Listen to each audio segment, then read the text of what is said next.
So I'm going to be doing an advantage and then insolvency. So our first advantage is innovation. Restrictions on immigration are driving down international student enrollment in U.S. universities. Sol 18. Trump is making it harder for foreign students to remain in the U.S. after graduation. New foreign students declined 7%.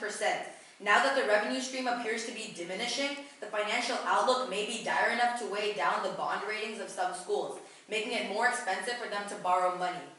Enrollment is falling from China and India, the two biggest sources of students. And the U.S. is the current leader in attracting international students, but uncertainty regarding visas is causing perception of prestige to slip. Maintaining leadership and attracting talent is vital to innovation. Klimavachu 17. More international students study in the U.S. than in any other country. STEM graduates help the U.S. remain innovative. The U.S. risks becoming less innovative if fewer STEM students choose it as a destination. And international students are necessary for conducting basic research. Universities rely on them to attract and retain high-level faculty. Anderson 14. International students are key to research at U.S. universities. Helps retain and attract top faculty. Professors require a significant number of graduate students, and there are not enough domestic students alone in certain fields. Advances made by professors and graduate students provide new knowledge and benefits to society. Without the ability to perform high-level research, individuals will not take or seek faculty positions, leaving schools far weaker and unable to educate students. And innovation from university-based research is vital to long-term economic growth. It creates jobs, increases wages, and cannot be replaced by private sector investment. Atkinson and Stewart, 11. Innovation powers long-run economic growth. More than 90% of growth of income per worker was a result of innovation. Innovation is also correlated to job growth in the long term. Higher productivity, it also leads to increased wages and lower prices, both of which expand domestic economic activity and create jobs. Even with robust corporate R&D investment, the private sector alone does not provide the level of innovative activity that society needs, because firms do not capture all of the benefits of innovation. Universities have taken on even greater role in the American innovation system. University research has large impacts on U.S. economic growth. Companies spun out of research universities have far greater success rate than other companies. University research gave the U.S. breakthrough companies such as Google and iRobot. Economic growth is slowing. Only technological innovation from research universities can allow room for necessary reforms. Failure risks an ever-expanding debt to GDP ratio. Dresner, 16. The development and spread of technologies and manufacturing directly contributed to faster economic growth through increases in labor productivity. New tech advances rapidly lowered the barriers to trade and exchange across the borders. In recent years, rate of per capita income economic growth in the developed world has slowed down considerably. Slowdowns in income and productivity are not only true of the U.S., they apply to the rest of industrialized democracies as well. The possibility of a technological slowdown is significant. If such a slowdown occurs, it would have catastrophic effects on the public finances. Slower growing economics will worsen the debt to GDP ratios of most of these economies, causing further macroeconomic stresses and potentially political unrest from increasingly stringent budget constraints. And slow growth exacerbates all of the world's problems and risks extinction. Haas, 13. The most critical threat facing the U.S. now is its burgeoning debt, crumbling infrastructure, second-rate primary and secondary schools, outdated immigration system, and slow economic growth. The U.S. economy still accounts for about 1/4 of global output. If U.S. growth accelerates, America's capacity to consume other countries' goods and services will increase, thereby boosting growth around the world. Only the U.S. has the potential to drive global economic recovery. The U.S. is also an invaluable source of ideas. Its world-class universities educate a significant percentage of future world leaders. The U.S. must put its house in order economically if it is to have the resources needed to promote order in the world. The alternative is a world that is not led at all, characterized by chronic crises and conflict.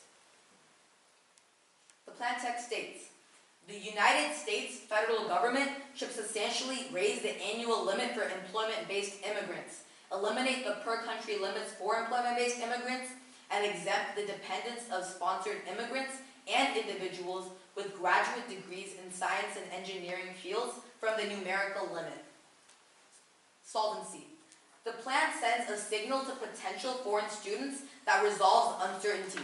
NFAP 7. Many of the world's most talented people come to America and are told to wait 5 years or more for a green card. This sends a signal to many international students that America may not be the place to build your career or raise your family. The waits inflict an enormous human cost on individuals and their families. This also harms innovation, as those with new ideas cannot go on to start new companies or gain venture capital. It's clear that absent significant congressional action, the wait for individuals from particular countries will be extremely long indeed. Some argue that even proposed major increases in employment-based immigration will not totally eliminate the current backlogs in the first three employment-based preferences, since the per-country ceiling will prevent natives of selected foreign states from benefiting from the increases. Despite the employment-based immigration increases, it does not appear the backlogs for nationals from certain high-volume countries will be eliminated in the near term due to the impact of per-country limits. It may be time to consider eliminating the per-country limits for employment-based immigrants. Simply eliminating the per-country limits for employment-based immigrants, eliminating the per-country limits would make the policy consistent with H-1B visas and would also establish a policy going forward that is unlikely to result in employees from large countries experiencing longer waits for green cards than individuals from small nations. Making employment-based green card categories current for skilled immigrants could provide important competitive advantages for U.S. employers battling for talent against foreign competitors.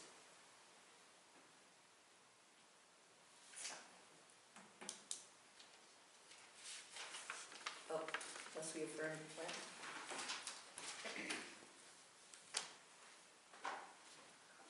Process.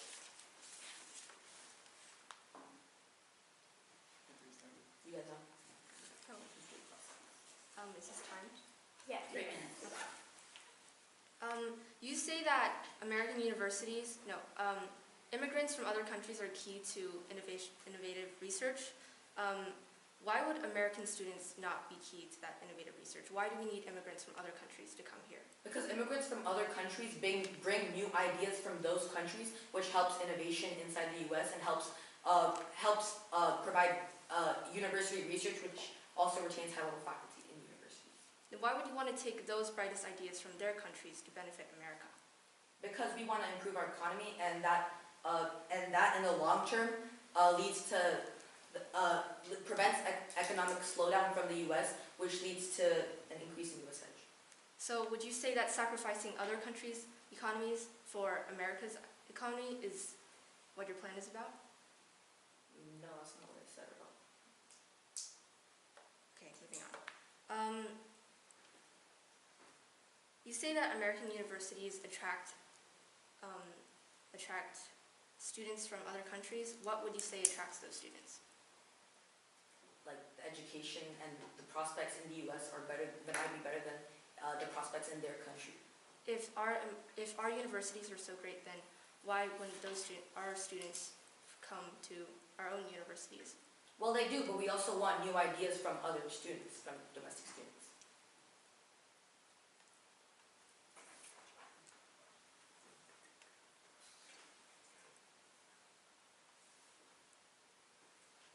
Judge, can we Yes. have tag team concepts? I'm sorry, what's that? Tag team concepts? No, okay. You could write stuff down, but that's... Okay. Then wouldn't your plan also decrease the number of job opportunities for Americans? No, because the innovation would create new ideas, which would create new jobs, too. But innovation is not the only factor that will lead to. But it is a factor that leads to new jobs. But so are other factors. So why aren't we focusing on those factors? Because we're trying to increase jobs, and this is like a way to do it, so why not do it?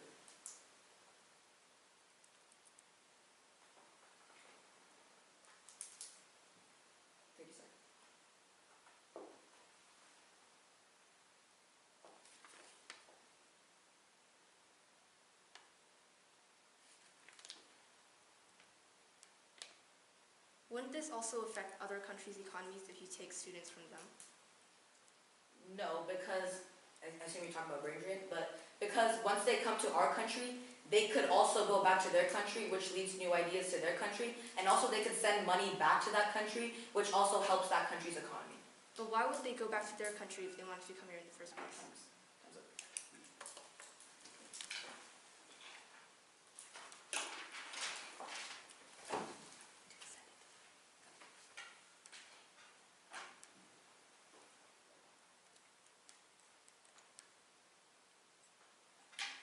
Can you tell us the order and like what you're gonna be doing so we can get a paper?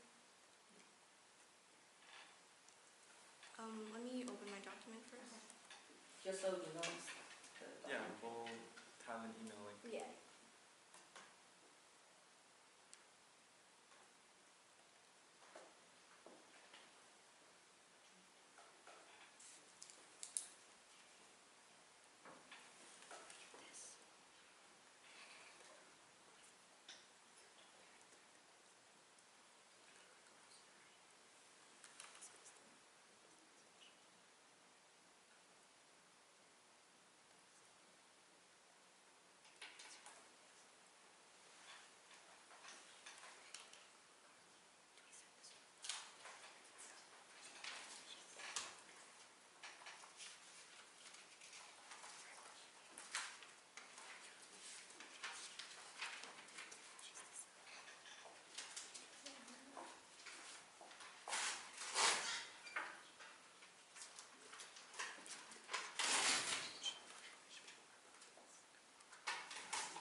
So are you guys using your prep time right now? Is that what's going on? Are you guys timing it?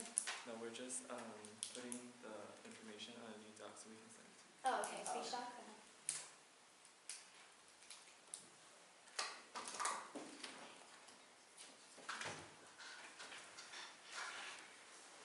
Can we have your emails? You can just reply to it. Oh, right.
Wait, sorry, let me attach a different file. Oh, that was the wrong file.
It's in the second reply.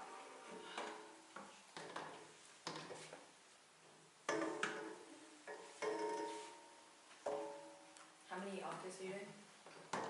Um,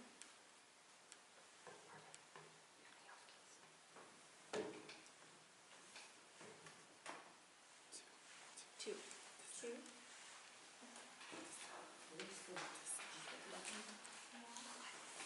They replied to it.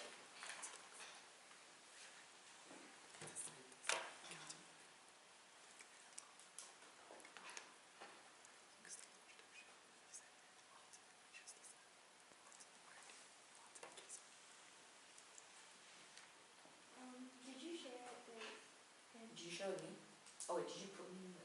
Yeah, I did. Yeah, I sent a reply to the email you guys sent. Here, we'll just share. I was gonna say, yeah, you Yeah, can just we'll probably, share one. can you just forward it to him?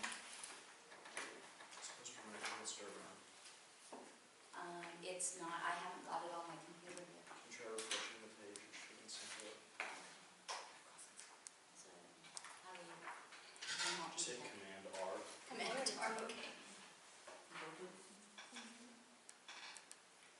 Ah, there it is, okay.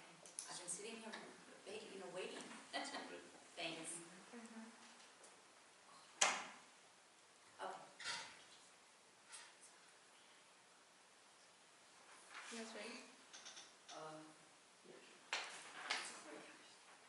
Do you have it up there? Did you get it? I'm just using hers. I didn't get it, but I'm just gonna... I forwarded it to you. Let's check it. She forwarded it, so you should probably have it. There. Okay.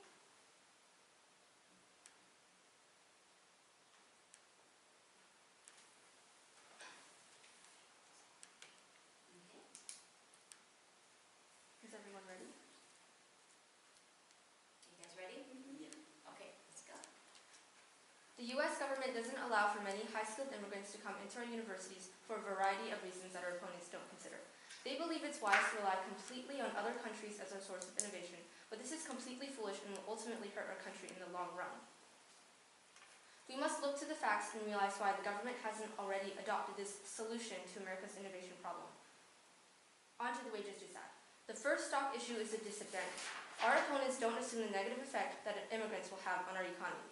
Statistics show that there is a negative correlation between immigrants and wages. And increased high-skilled immigration collapses wages. Fong 10. This study sheds new light on the effect of immigration by focusing on the high-skilled labor market using a rich data set on scientists and engineers.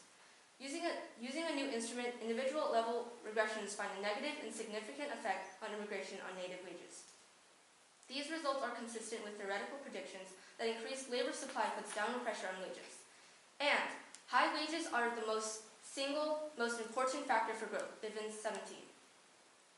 Boosting wages benefit aggregate economic outcomes. The primary constraint on American economic growth has been too slow. Spending the constraint has been growth in aggregate demand lagging behind growth in the economy's productive capacity. And wages solve equality. The impact is recurring crises. HCEW 13.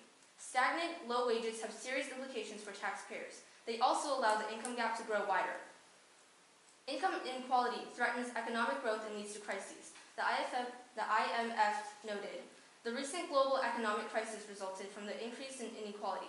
When the income inequality grows, debt-to-income ratios increase sufficiently to raise the risk of a major crisis. On to the counterplan. Let's move on to the stock issue of the counterplan where we explain an alternative to the plan. If you believe that this counterplan benefits American innovation better than the affirmative plan, then you should vote for the negative. Federal R&D funding is key to innovation. Key in 17. 2/3 of the technologies with the most far-reaching impact over the last 50 years stem from federally funded R&D at national laboratories and universities. Federally funded research has led to transformational innovations. Thousands of companies can trace their roots to federally funded university research.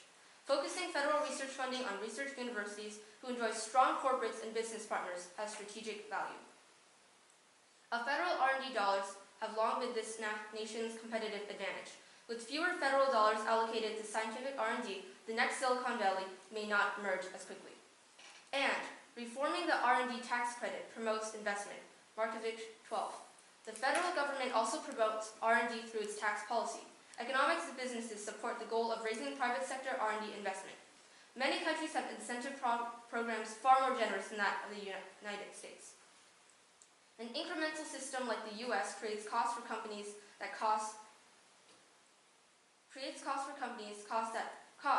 that dissuade some firms from pursuing their credit. On to the case. Uniqueness. Economy is growing now. And the economy is growing at unprecedented rates now. Arnold and Schneider, 18. The U.S. economy had a blockbuster second quarter that was the strongest pace in nearly 4 years. And it would almost mean that a big boost in the standard of living for many Americans with higher wages and better public services as. What we're seeing in the Trump economy is wages going up for the first time in a long time. We're seeing unemployment go down. Economic decline doesn't lead to war. Clary, 15. Economic crises can lead to a threat deflation. Economic crises increase the political and economic benefit from international economic cooperation. These make it much more likely that a leader will provide conciliatory policies. Plan hurts domestic innovation. The plan creates an internal brain drain that discourages equally capable native students from entering research fields. The result is a net decrease in innovation. Matloff, 13. This report analyzes data on former foreign students who are now working in the U.S. Former foreign students turn out to be weaker than American in terms of salary, patent applications, PhD, dissertation awards, and quality of the doctoral program. Foreign students are significantly less likely to work in the R&D than the Americans. The H-1B and green card programs have been causing an internal brain drain of tech talent in the U.S. These programs make the field unattractive to the country's most talented young domestic students. Trade wars are more important. Trade wars will have a large effect on the economy than immigration. Colvin, 18. Trade wars hurt America's strongest engines of economic growth. A piddling spat between the world's two largest economies could become a historic trade war. Basic research most conducted at universities has been the cornerstone of America's ability to achieve scientific advances. There are drawbacks to relying upon this system as a sole source of innovation. It excludes the late-stage research needed for deployment of new technology. Universities are not a perfect substitute for the advantaged corporate system. Someone has to apply those ideas and manufacture the products. Universities play only a limited role. Alternative cases. Declines in funding for scientific research are an alternative cause. Campbell, 18. The U.S. had sustained investment in the basic science base for 100 years. Trump also proposed slashing the budget of the NSF, National Science Foundation. Even before the Trump era, science funding was failing to keep pace with economic growth. Open for cross-check.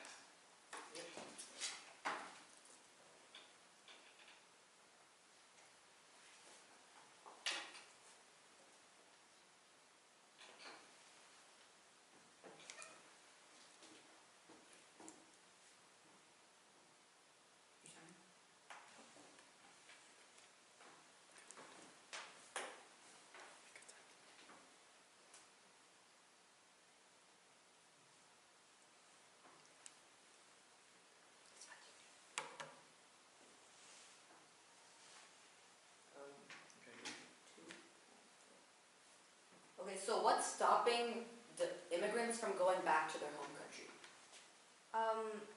Nothing, except when they come to the U.S., they don't know the harm that they're doing to their country because they see that America as like really great universities and everything. Except they don't know by coming into America that they're gonna bring their ideas only to America and leaving their country behind. Well, when they go back, wouldn't they take ideas they got from America and bring it back to their home country?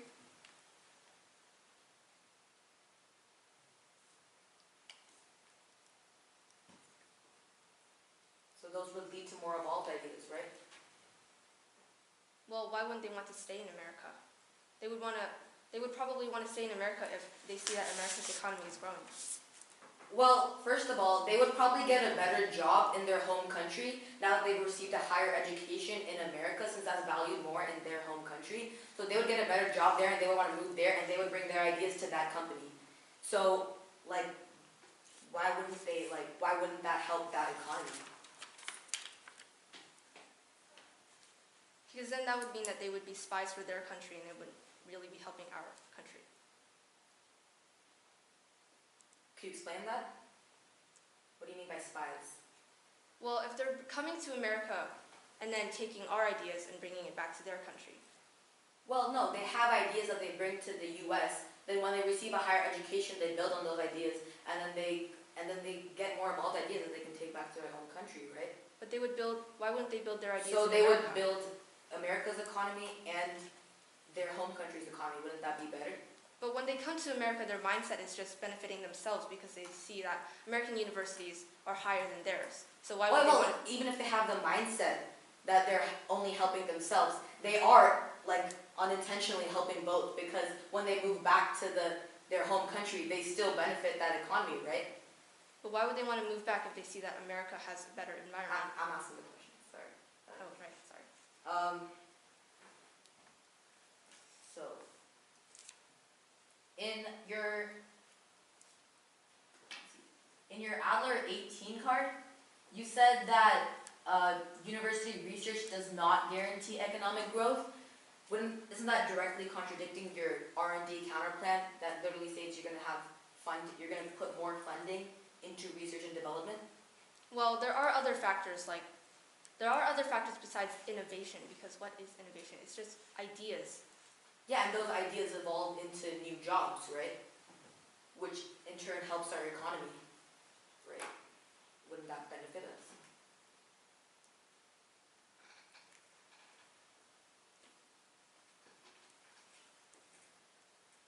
That's Class right. 6 is over.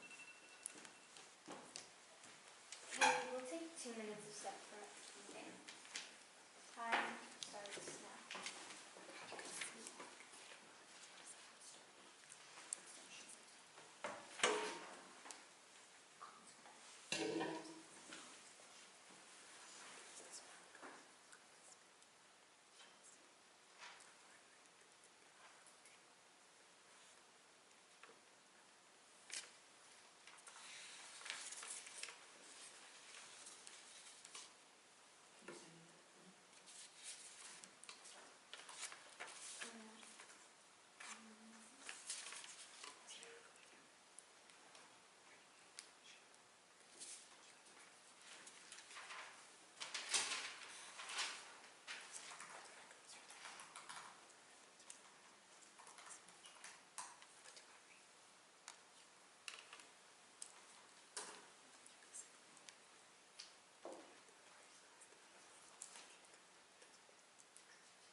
So I stopped my prep and I'm just going to send a screenshot.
Okay, I sent it.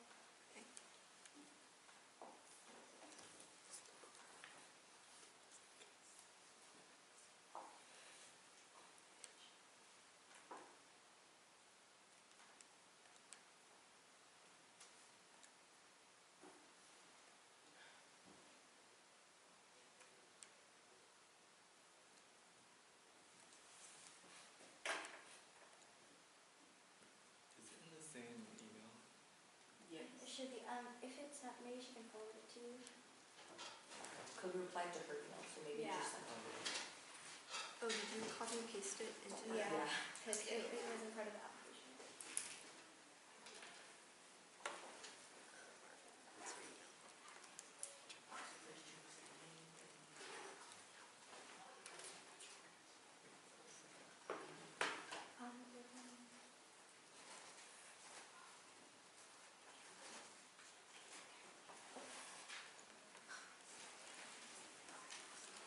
Marvin?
Did you guys get it? Yeah, I got it. Yeah. Okay. You can start anytime.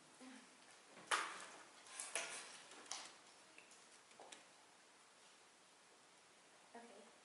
Time starts now. Starting off with our R&D CP, also as part of our extension, our Atkinson and Stewart 11 card explicitly states that innovation from university-based research is vital to long-term economic growth. It creates jobs, increases wages, and cannot be replaced by private sector investment. Innovation powers long-run economic growth.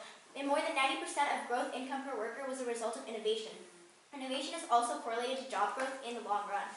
higher productivity, it also leads to increased wages and lower prices, both of which expand domestic economic activity and create jobs.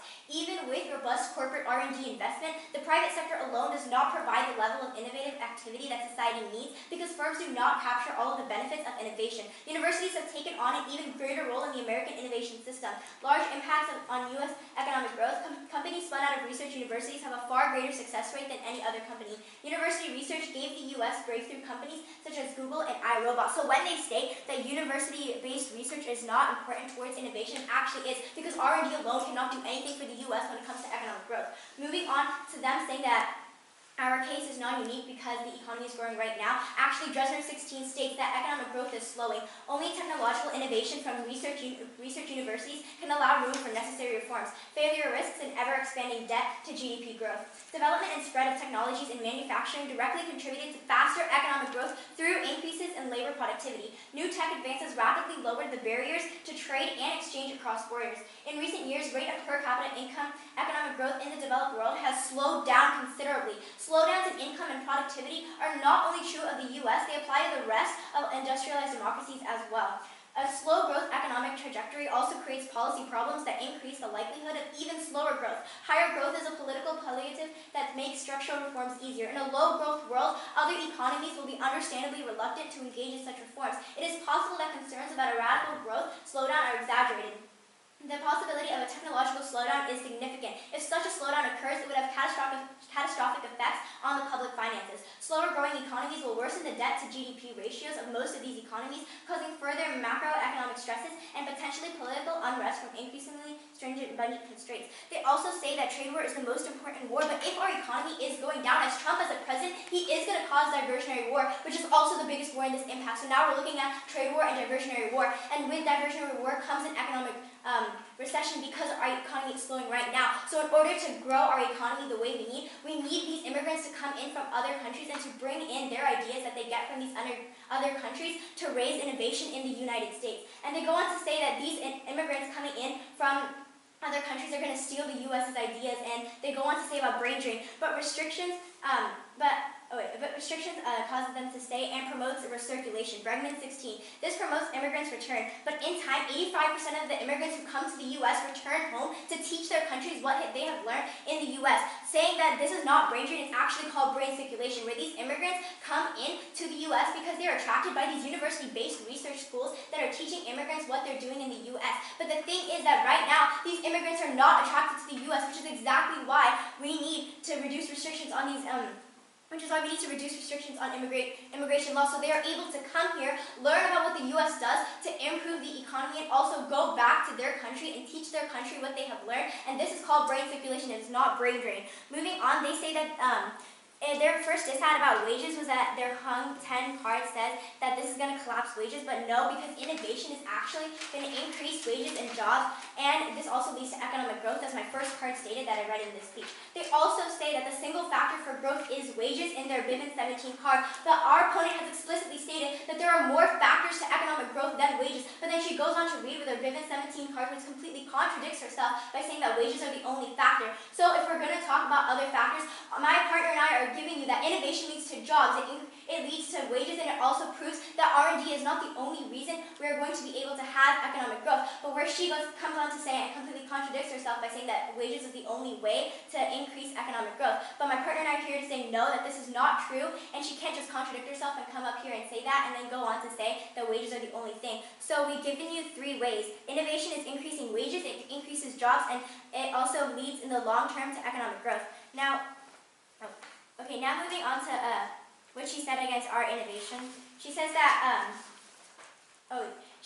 university research is not key by her Adler 18 card, and that university research is not key. But the only reason that she says that university research is not key is because immigrants are not here to actually help us increase our economy. She also cold conceded in cross-ex when my partner asked her what is the reason that immigrants are not going to go home and teach their countries what they have learned in the U.S. She said that it's because the economy of the U.S. is going to grow, so they don't want to go back. But that's cold conceding, because we're saying that when immigrants come into the United States to learn what the United States is doing to help their economy, that's going to lead to economic growth, which she has cold conceded to the fact that when immigrants come into the United States, that is leading to economic growth. And also my partner and I took this a step further to say when they come in, they're also going to go back home because 85% of them return home to teach their home what they have learned here in the United States. So we're not leaving other countries in the world by themselves. We are actually improving the economy of the U.S. and going even further to improve the economy of other countries where these immigrants are coming from.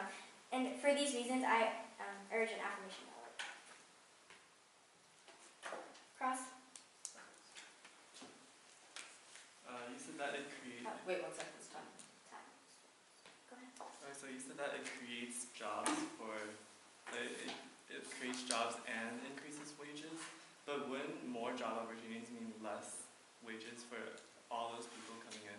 So we're saying that when innovation in the U.S. is particularly rising, this means that more companies will have the space and will be allowed space to grow, and companies will be able to grow in this way because of the increase in innovation. So when companies grow, they need more workers. So this is when jobs will grow, and that's how we get more jobs. And because these wages, and then when we have more jobs, wages will also increase because the immigrants and the domestic, or the people that already live here are going to need money for working. I don't think, even if it creates more jobs, it doesn't mean that wages will increase, because with the more jobs, the company will have to pay. Oh, we're not giving you a correlation between increased jobs and increased wages. We're giving you a correlation that innovation is like the top thing, and it branches out into wages, and it branches out into jobs. We're not saying necessarily that wages and jobs are correlated. We're saying that wages and jobs are both correspondence to innovation increasing. You said that economy growth is slowing, and primarily that it's because immigration has a lot of restrictions on it. No, the immigration restriction, that was part of brain drain. You said that when immigrants come here that they're going to want to stay here, and that causes brain drain, but we said that no, it's brain circulation. You can scratch out the restrictions because I didn't really expand on that, but I'm just saying that the point of that card is that 85% of the immigrants that come here actually return home to their country to teach their country what they've learned here. And the reason that they're going to want to go home is because when they go home and their home country gets the news that, oh, this person is coming from the U.S., who's #1 in hedge right now, we're going to give them a bigger job opportunity. You say that it's teaching, but could it be an act of espionage? An act of espionage? Yes. I think that what my partner and I are trying to say is just really bluntly that when they come to the U.S., they're going to come here, they're going to learn, and they're going to increase our economy and make us increase our innovation and lead to economic growth. And then they're going to go home to do that for their home country, and that also leads to economic growth. So no, I would not say it's espionage. I would say it's teaching. Are you saying that when immigrants are staying, that will boost our economy, and then when they leave, they'll boost their economy? Yes, because when they come here, they're boosting our economy by increasing then when innovation. when they leave, then would that lower our economy? No, because once you... They would make a permanent mark on our own. Of course they would, because when an immigrant comes here, they're giving us the ideas that their country has. So when we come here, we can implement these ideas into our daily lives, and as the U.S., as companies work, they can implement these ideas into their daily lives and how their company works, and we'll be able to do that permanently, as you stated. And when they teach the other countries.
Oh, are you taking prep? One. Okay.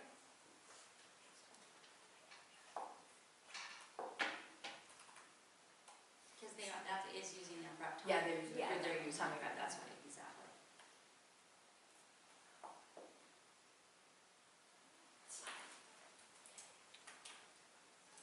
Okay.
What's your order? I'll go back to the counterplan and then decide. Are you doing case? Okay.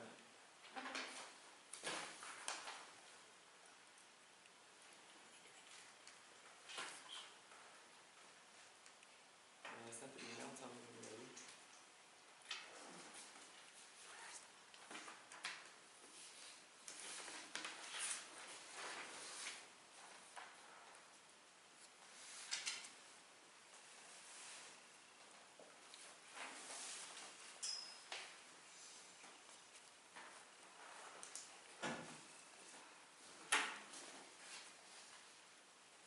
You should have a new one, right?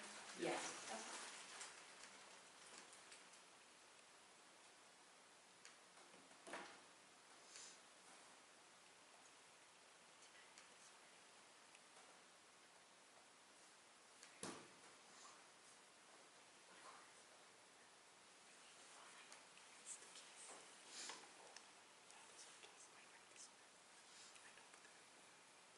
I didn't get it.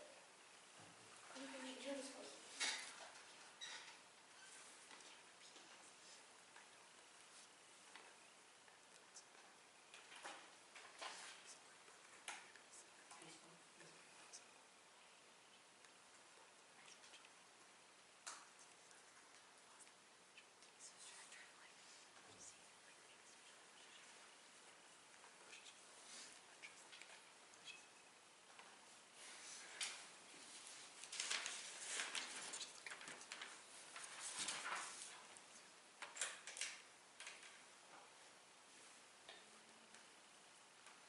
Are you guys ready?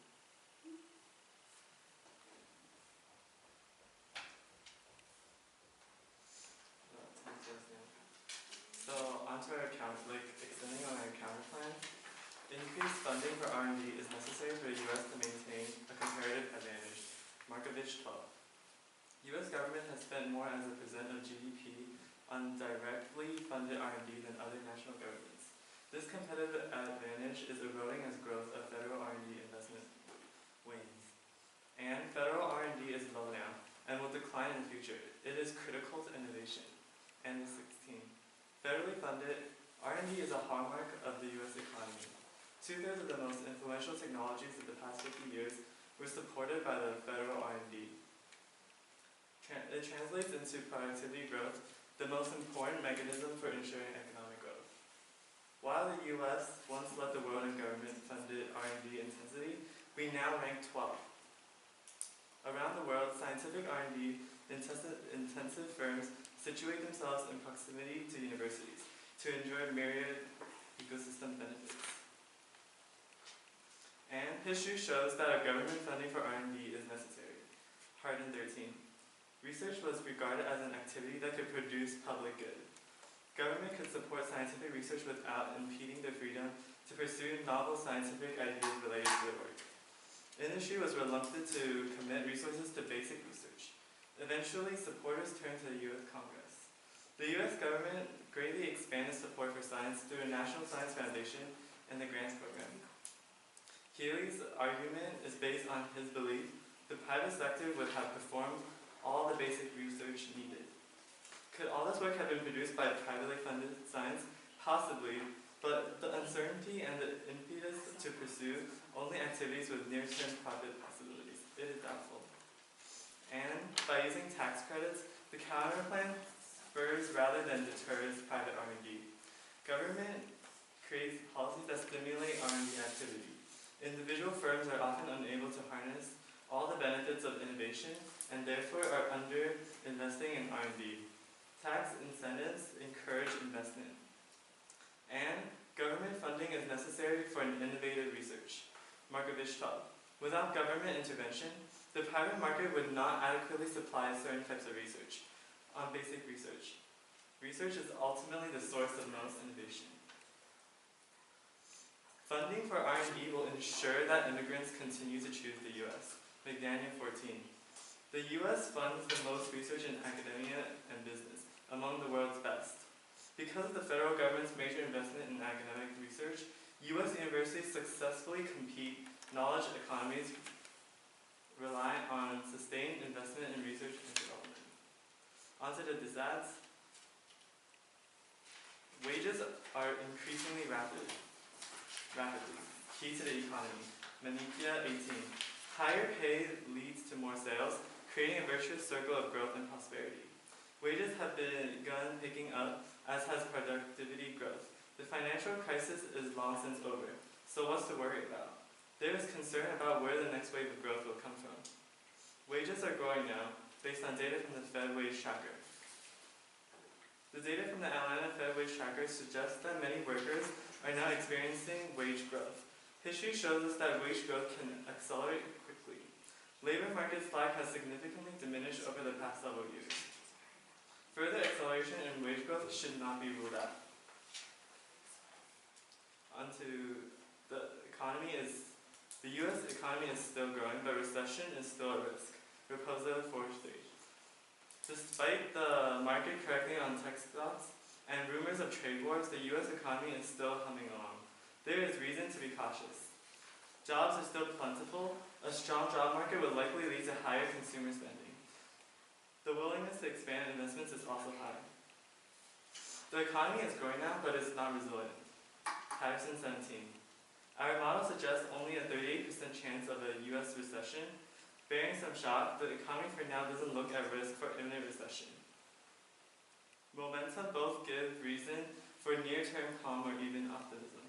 Easy monetary policy contributed to growing vulnerabilities. Potential catalysts could set off the dry tinder. And wage growth is strong based on a limited labor pool, but it's fragile. Lowering 18. The labor market is near full employment. The jobless rate is low.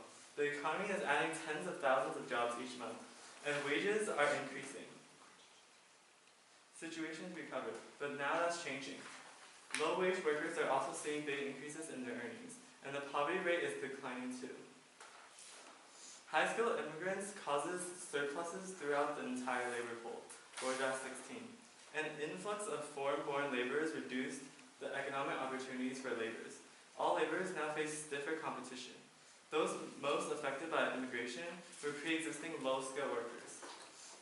The wage of high-skilled workers in specific occupations targeted by immigrants, such as the high-tech sector, has also been negatively affected by immigration.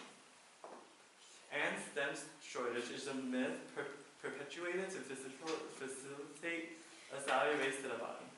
Charlotte 13. Why the persistent anxiety that a STEM crisis exists? The anxiety dates back to World War II. In the 1950s, Americans worried that the Soviet Union was producing 95,000 scientists and engineers a year. In the 1980s, it was perceived Japanese was a threat, and now it is China and India. Major corporations are collectively spending millions to support STEM educational programs. That many people's fortunes are now tied to the STEM crisis, real or manufactured. Powerful forces must be at work to perpetuate the cycle. Companies would rather not pay STEM professionals high salaries with lavish benefits. Having an oversupply of workers is to their benefit. It gives employers a large pool from which they can pick the best and the brightest, and it helps keep wages in check. And the link is empirically verified. 2017. Workers who are most exposed to increased competition from high-skilled immigrants have lower wages. Changes in STEM wage premium find that STEM wages fell 4 to 12% because of immigration.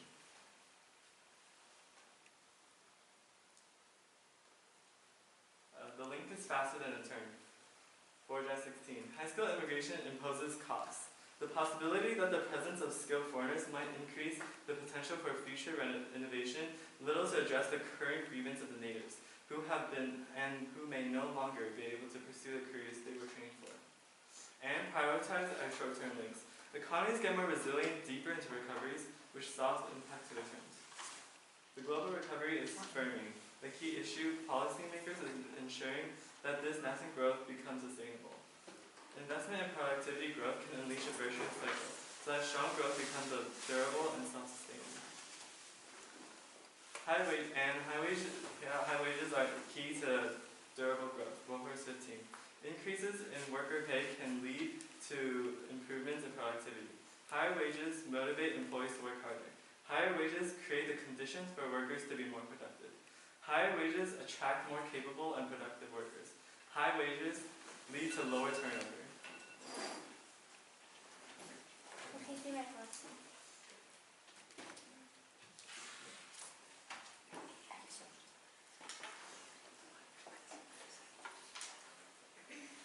Okay, time starts now. Starting off with a clarification question.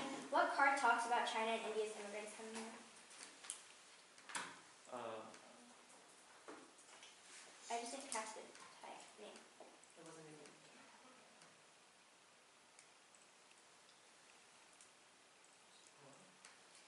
I'll Hard ask in the- 13. Huh? Hard in 13. Okay, thank you. Okay, so moving on, your Markovich 12 card talks about how government funding is needed for innovative research, correct? Yes. So where exactly is that innovative research coming from? It's coming from domestic workers. Domestic workers. Domestic So students. is it not coming from what the Act proposed, which is the university-based research that the U.S. has been relying on for many years, and in order to fund these university-based research, or to make these university-based researches keep going, we need immigrants from other places. Is this innovative research not coming from there? It's still coming from the university students, but more targeted towards domestic students. So what harm is this doing to domestics? I don't get what it's saying. Like, are you saying Like- that immigrants are taking away domestic students' jobs? In a way, like, what I'm trying to say is that when immigrants, high school immigrants come to America, they're taking up opportunities that domestic students could have had. And so they're only taking away opportunities, and you're saying that they're not creating any opportunities, like not even creating jobs when they increase innovation in the United States? It's creating innovation, that's right, but So when you increase innovation, are you not increasing the amount of jobs to be given to immigrants and domestic citizens? innovation doesn't necessarily mean that there'll be more jobs. So when a company is growing, they don't need more workers? They do, and if all immigrants take up those space, then domestic workers wouldn't have that space. Okay, so my next question is, so your proposal card talks about U.S. economy growing, but we still need to watch out for a recession. So what exactly is going to lead to this recession? It's economic decline, correct? Yeah. So the only way economic decline will happen is what the Act is advocating for, by saying when immigrants aren't coming here, that the U.S. is going to lead to economic decline because the U.S.'s economy is already slowing, correct? It's slowing, and wait, can you repeat your question? So you said that we need to watch out for a recession, but the only reason we need to watch out for a recession is if the U.S.'s economy is slowing, correct? No, this is for future, like in the future if we can't like sustain. And we won't be able to sustain them for what reason? Because immigrants are coming in and they're taking over the space which we call economic decline. Okay, but your card isn't referring to immigrants. It's just saying that a recession is going to start because of economic decline. And economic Yeah, decline economic is what? decline is from immigrants. Okay.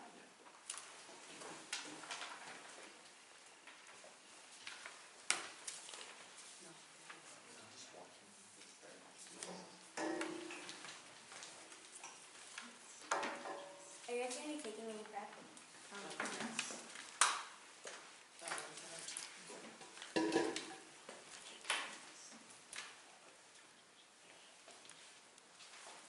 Tell me when you start your time.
rebuttal. Yeah, that's fine.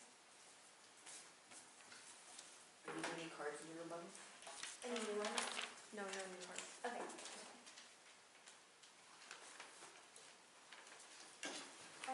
Can you just tell us the order? Case.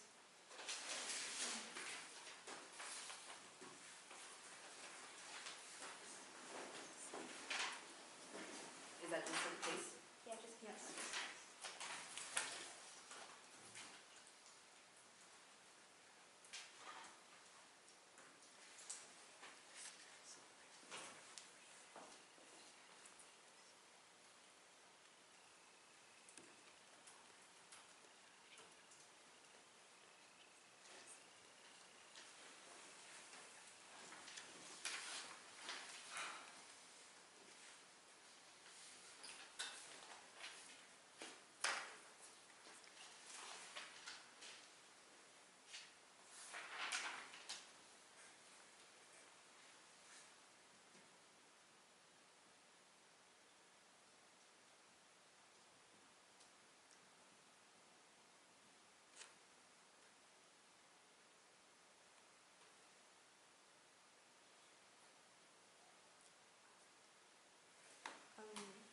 Is everyone ready?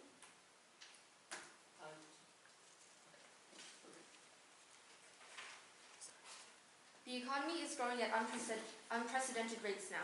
The U.S. economy had a blockbuster second quarter that was the strongest pace in nearly 4 years.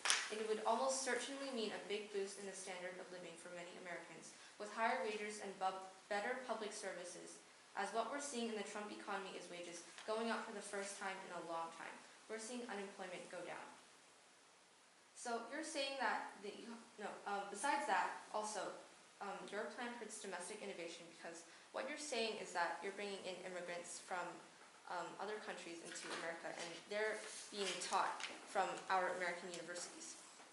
And you also say that bringing in immigrants also increase job wages, but according to our Matloff 13 evidence, former foreign exchange students turn out to be weaker than Americans in terms of patent applications, PhD dissertation, awards, and quality of the doctoral program. So when you say that they're going to make a permanent mark on the American economy, that's not necessarily going to happen because, according to our Matloff evidence, they do turn out to be weaker than Americans in terms of salary and PhD and quality of the doctoral program. And it will also,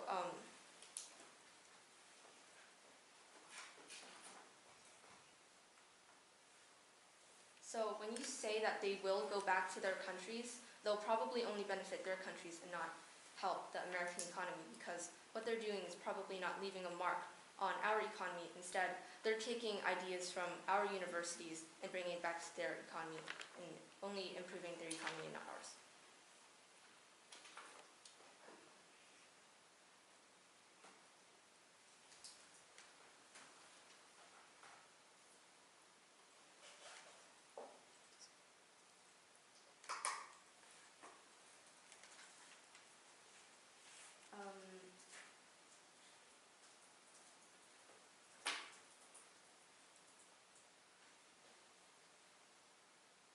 So when they come over from other countries, they're coming to America and they're being taught from universities in the US, which is what attracts them here. But instead, when they learn from only our universities, they're taking our ideas and not, they do bring in new ideas, but then when they do, and they go back to their countries, they don't make a mark on our economy before going back to their country. And since 85%, according to your evidence, 85% go back to their country, then that means less stay over and try to improve our economy.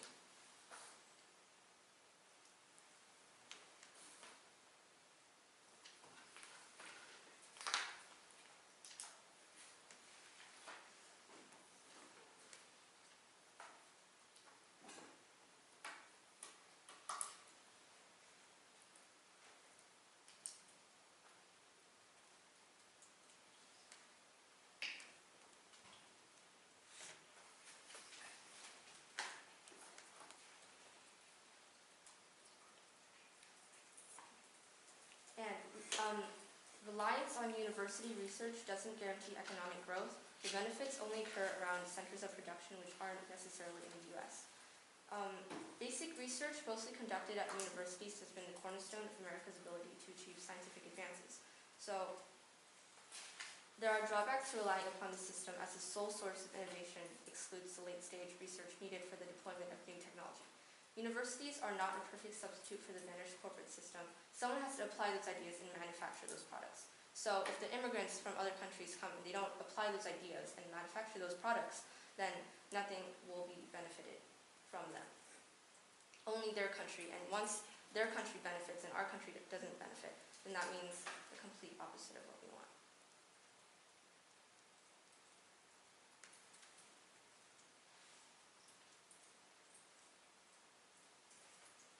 Trade wars will also have a larger effect on the economy than immigration. By itself, the Trump administration's immigration policies may not be enough to stop growth in its tracks, but another federal policy is making even more trouble at the border, this time with America's long-standing trading partners. Trade wars with China, Europe, Canada, and Mexico, even if they don't last, hurts America's engines of economic growth.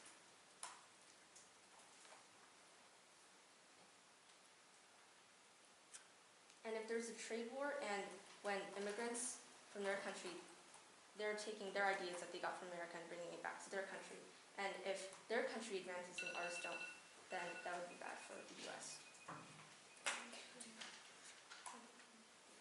We'll take 2 minutes to set that. Okay, time starts now.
We'll take 1 more minute.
So my order is going to be case, innovation, then it's going to be solvency, then we're going to do time plan, then we're going to do GSA.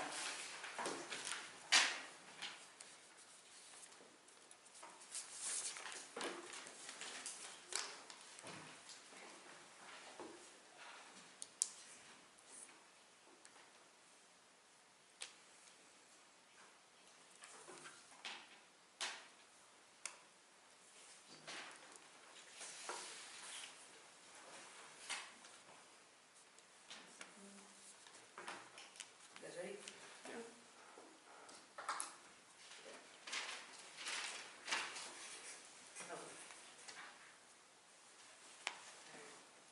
Time starts now. Okay, so you said that you conceded to the fact in cross-ex that the economy is slowing right now and a recession is going to happen, which is exactly why we need innovation from immigration to support that our economy. And you also conceded to the fact that Trump would start a diversionary war. So Trump would start a diversionary war because of the fact that our economy is declining, and he would start a diversionary war to cover up the issues that we have and basically start a war. And then you also conceded to the fact that immigrants provide innovation for our country, which also leads to jobs and an increase in wages. The plan sends a signal to potential foreign students that resolves uncertainty. NFAP 7. Many of the world's most talented people come to America and are told to wait 5 years or more for a green card. This sends a signal to many international students that America may not be the place to build your career or raise your family. The wait inflicts an enormous human cost on individuals and their families. This also harms innovation, as those with new ideas cannot go on to start new companies or gain venture capital. It's clear that absent significant congressional action, the wait for individuals from particular countries will be extremely long indeed. Some argue that even proposed major increases in employment-based immigration will not totally eliminate the current backlogs in the first degree employment-based preferences, since the per-country ceiling will prevent natives of selected foreign states from benefiting from the increases. So, regarding your counterplan,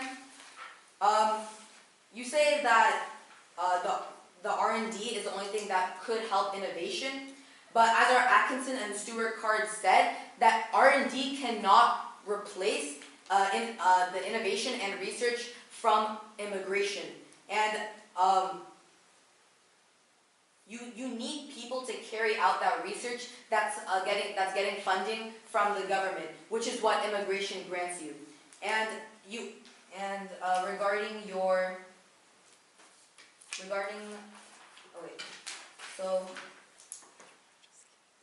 your Markovich 12 card states that you need government funding for innovative research. Well, in our Anderson 14 card, it states that the universities are the ones doing that research, which is why they need immigrants to carry out that innovation. And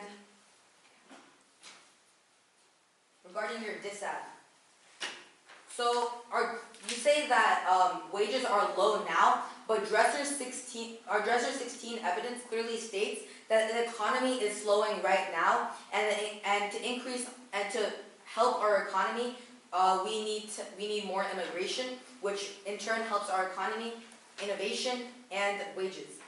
And you conceded to the fact that a recession will happen in your Reboza 3-4 card and your Patterson 17 card, which is exactly why we need immigration to prevent that from happening, which can also prevent a diversionary war, which would be more troublesome than a trade war.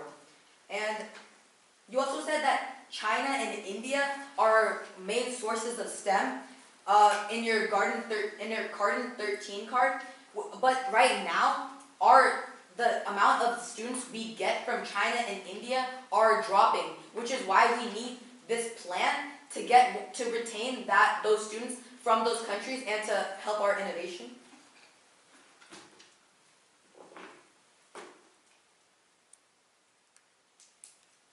So restrictions on immigration are driving down international student enrollment in US universities, which is what our SOL 18 card states. In China and India, they're the two biggest sources of our students, which basically solidifies what I said earlier with our SOL 18 evidence. And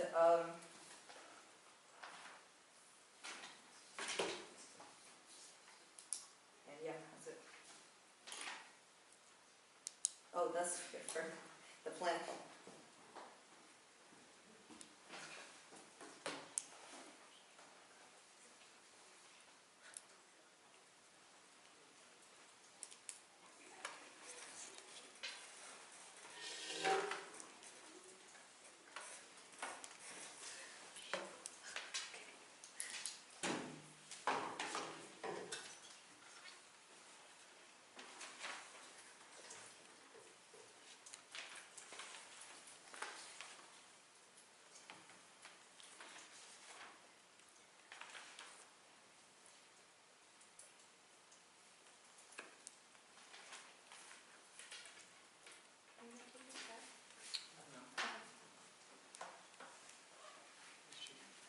How much time do we have?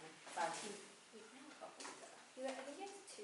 Oh, Wait, you have 2 minutes, yeah. You took 2 minutes the first time, and then you took 4 minutes. Okay, then I'm just gonna use it anyways.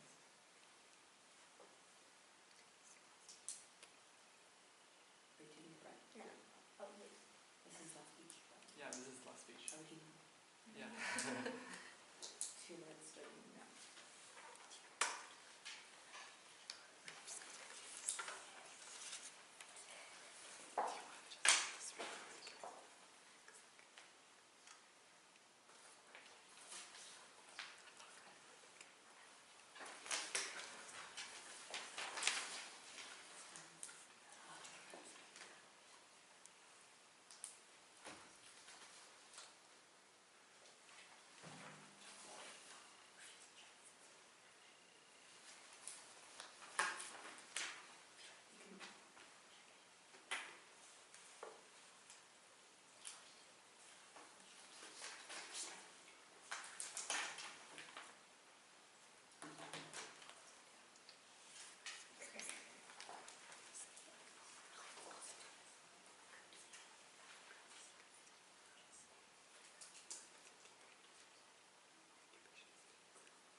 Oh,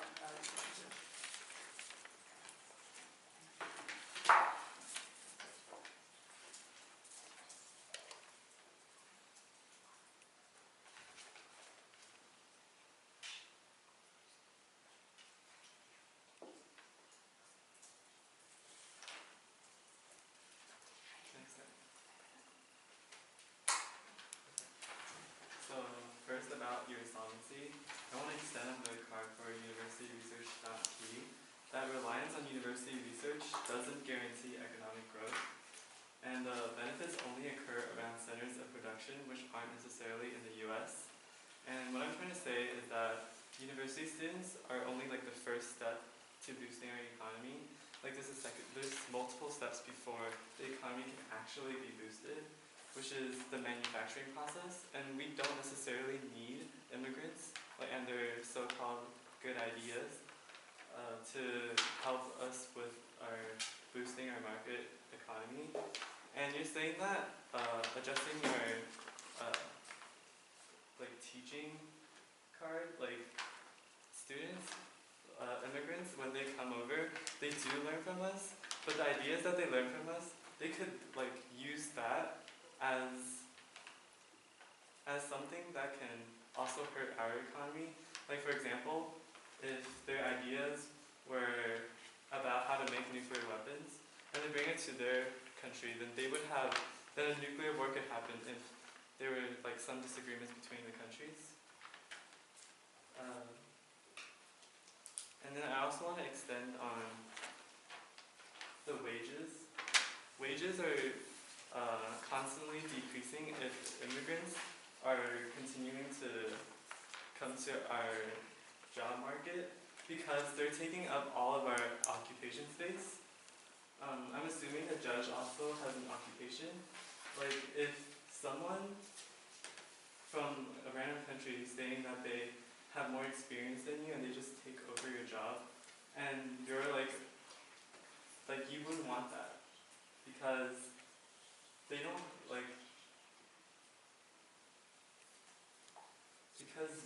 your occupation, if someone were to just come over and just do your job, you wouldn't want that at all. And then and even if you're you have connections and you find another job, but then they have other people who also come over and they you have like a co-job where your wage is lower than the immigrant, that would be a bad sign.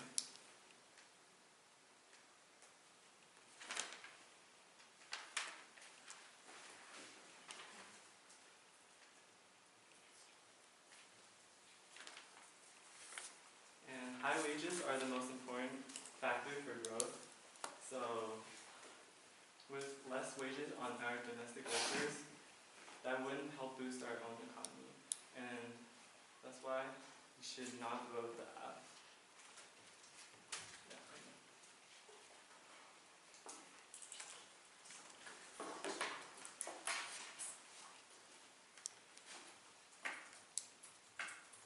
You make the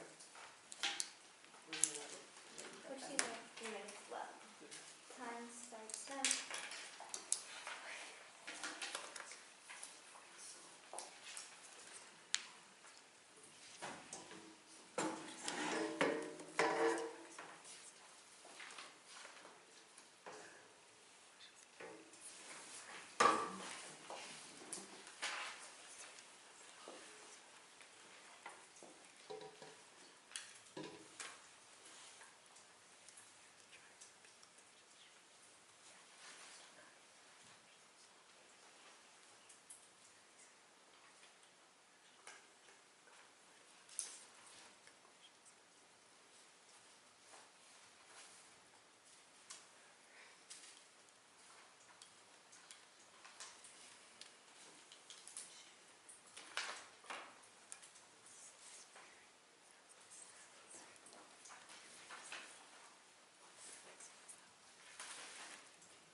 Did you extend Jonathan?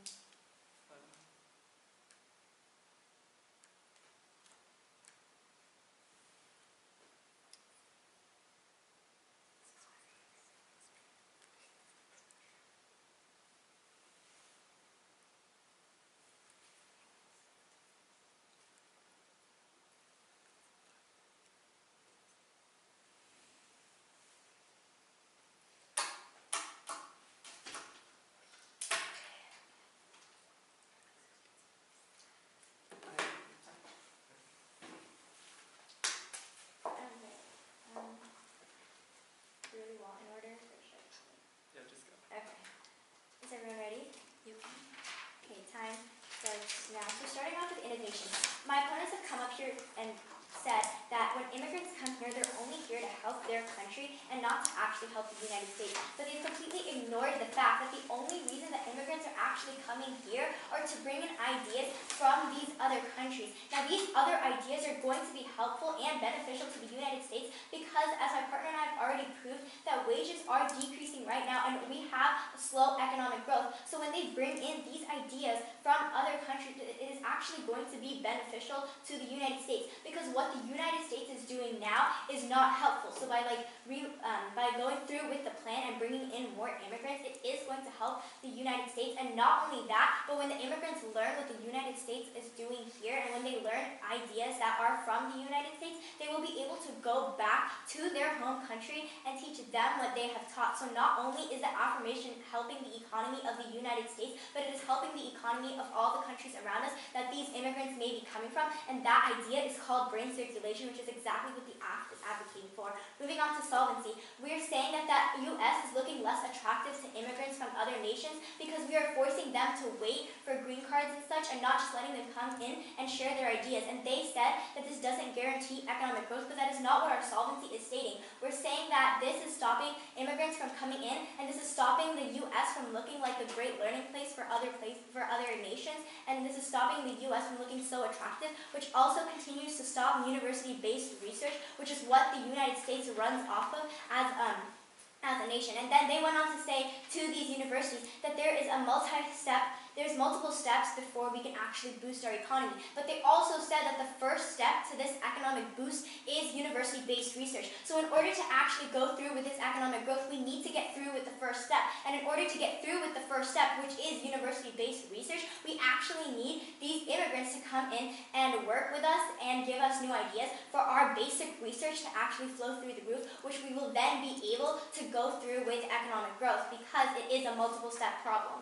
Next, moving on to their wages. They state in my opponent's speech that he just gave, he said that wages are decreasing, which is a complete contradiction to what they said in their first speech, because they read a Gillespie 18 card stating that wages are high now, and saying that wages are decreasing is actually advocating for the act, because that is what the affirmation is saying. We are saying that right now, the U.S. is going through a slow economic growth because wages are increasing. So when we bring in immigrants, Judge, we are actually improving the innovation. And by improving innovation, we are creating jobs. He gave this analogy where that the judge wouldn't like it if her job was taken by someone else. But that's not what the app is doing. What we're doing is actually saying that U.S. citizens are helping immigrants from other nations, and that is what U.S. citizens are here to do. It would feel much better if U.S. citizens are able to open jobs because we are letting immigrants in and opening up new jobs. And not only are we giving new jobs, but the reason that we're opening up jobs and increasing wages is because companies in the U.S. will be able to grow and they will need space to grow. And that's when they hire these new workers, because companies in the U.S. are growing.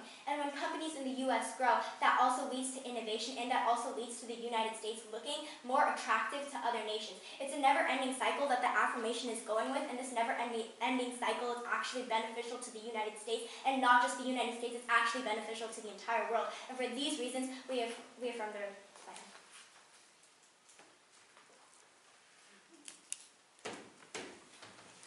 Good job, because now you guys finished, right? Yeah. Yes, okay. And just to confirm,